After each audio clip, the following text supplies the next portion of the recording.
Hmm.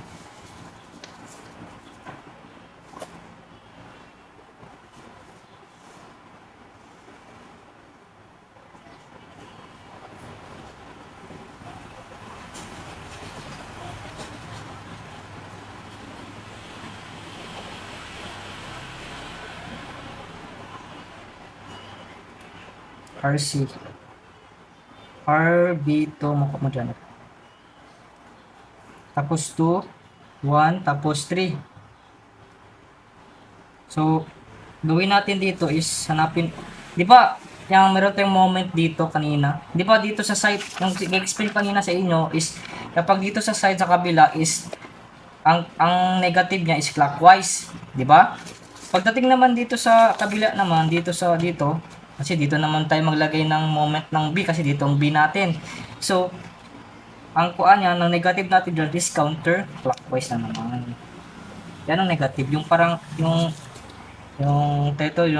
normal clockwise yung dito sa side na ito.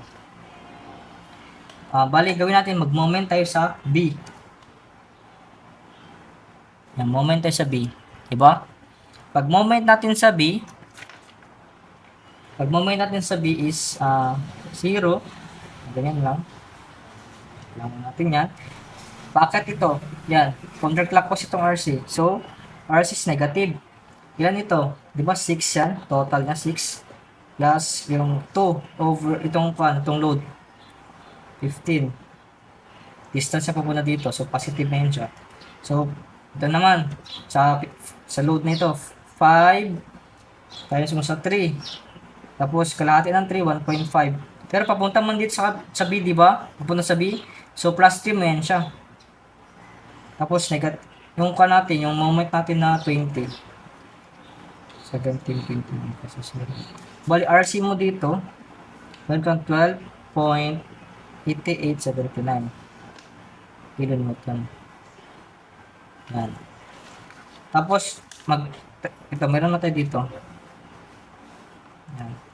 So, next natin gawin is yung mag-vertical tayo para mahanap natin yung RB2. Mahanap na yung RB2 is vertical lang.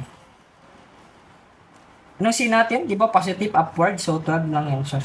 12.8879. Yan siya. Tapos, upward na itong RB2. So, RB2 yan siya. RB2. Tapos, negative 15. Tapos, yung load niya, negative 5. Tapos, 3 kasi pababa. Tapos, 0. Bali, ang sagot natin dito is RB2 is 17. 1221 kilonewton. So, meron tayong RB2, ito, meron tayong RB1. So, kunin natin dyan yung total ng RB, yung reaction ng B, no? Reaction ng B yung kunin natin dito. So, balik mo is 18, di ba 18 yan? 18.3766 plus 17.1121. Total mo yan siya. Ilan ba? Total niya. So, 35. 35.487. RB mo is meron kang 35.487. Yan na. Kilonewton upward. Yan na. May kang reaction ng B, may reaction ng C, may kang reaction ng A. Diba?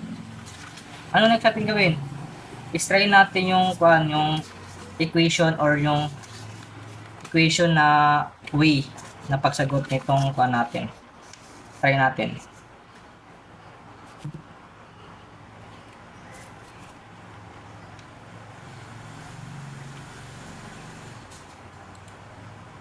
Try natin na.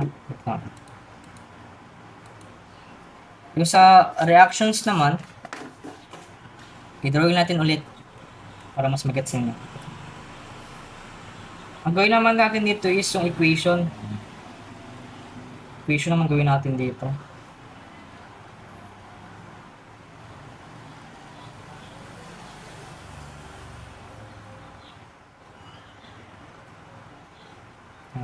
Balik natin yung 3. Pasensya na sa drawing ko para mas madali matapos. Pero, ganyan. 10, 5. Ito yung A, B dito, and C. Dito naman sa equation is mas prefer ko na mas madali ito siya, no? Kasi ito siya is maglagay tayo dito ng kuan yung parang hati niya, 'di ba? Bali dito yung x mo. Yan. X mo. Pupunta dito is 4x minus x. Tapos hati ka naman dito sa load mo dito sa kabila. Bali x yan siya. Tapos dito is L minus X. Gets niyo? Tapos, yung proportion natin dito, nasa 10. Dito. Kasi, hanapin mo natin ito. Bali, madi lang yan. 10 over 4 over y over x. Tapos, yan is 5.2. 5.2 ba? Ganyan, x. 5.2. Bali, next natin gawin dyan is 5.2 yan. Ganyan. Bali, magpunta tayo dun sa formula natin kanina. Diba, yung formula natin kanina is ito 0, 0, tapos itong ginahanap natin. So, hindi natin isulat. Mag-direct na tayo kaagad. So, direct na tayo kaagad, no? 2MB, yan siya. Total area ng dalawa. Diba, 10. Si 4 dito, tapos ito 6. Tapos yung yan, limit na. Anong limit ng kuan dito? Dito tayo sa first span. Nag-focus tayo dito sa A to B kasi dito yung load natin na triangular load.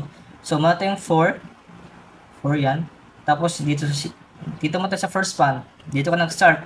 Bali 0 yan siya ang limit niya. 0 hanggang sa 4. 0 to 4. Tapos, kunin natin to ang x natin dito kanina, ay yung y natin. Bali 5 over 2, tapos x. Bakit x naman ulit? Kasi yung ko nito, yung distance niya, papunta dun sa reactions A. No, so, kunin mo lang yung 4, tapos x. Yan. Tapos, yung sa kabila naman, itong 15 naman. Yung sa 15 is, di mo na kailangan limit dito. Lagyan mo lang kaagad 15. 15 tapos 4. Kasi,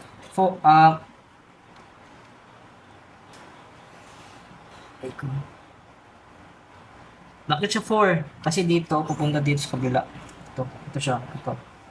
Ayan, pupunta dito, sa side nito. 4 yan siya.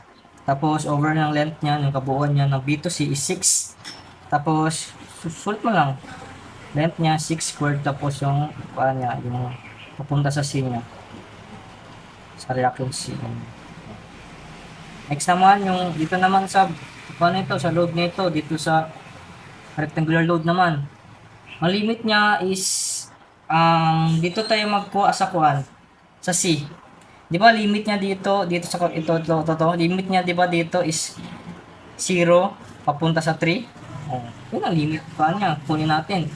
0 and 3. Tapos 5 6 minus x. 6 minus x kasi yun na yung distance niya. Ito kapag magkuhan tayo. Ito di ba L minus x man siya. Bali ang kalabasan yan is 6 kasi length natin is L tapos minus x yan na. Diba? Dito. Lagyan mo yun dyan tapos over sa 6. Total area ng B to C. Tapos yung L niya, yung 6 squared. Yan. Tapos yung length niya, yung 6 minus x squared. dx. Diba? So again na, kompleto na. I-equal mo lang yan siya, i-solve lang natin. 2 times 10, 20, di ba? Tapos, i-total mo lang ito siya, ito lang. So, 256. Pansin nyo, di ba, same lang rin man, di ba, yung kanina sa equation natin sa pagkuha natin ng moment B. So, negative 20.1729. Bali, itong way na ito is para checking lang. checking natin kung tama ba yung gawa natin kanina sa base sa formula. Pero if prefer niyo mas gusto niyo ito, pwede din. Tapos, i-checking niyo yung gawin yung checking is yung formula base naman. Kahit saan, pwede man din, basta maderive yung tamang sagot. So, moment B natin ito. So, pwede na kayo maghati-hati dito para mahanap yung mga reactions ng A, B, and C. Siguro. So, thank you everyone.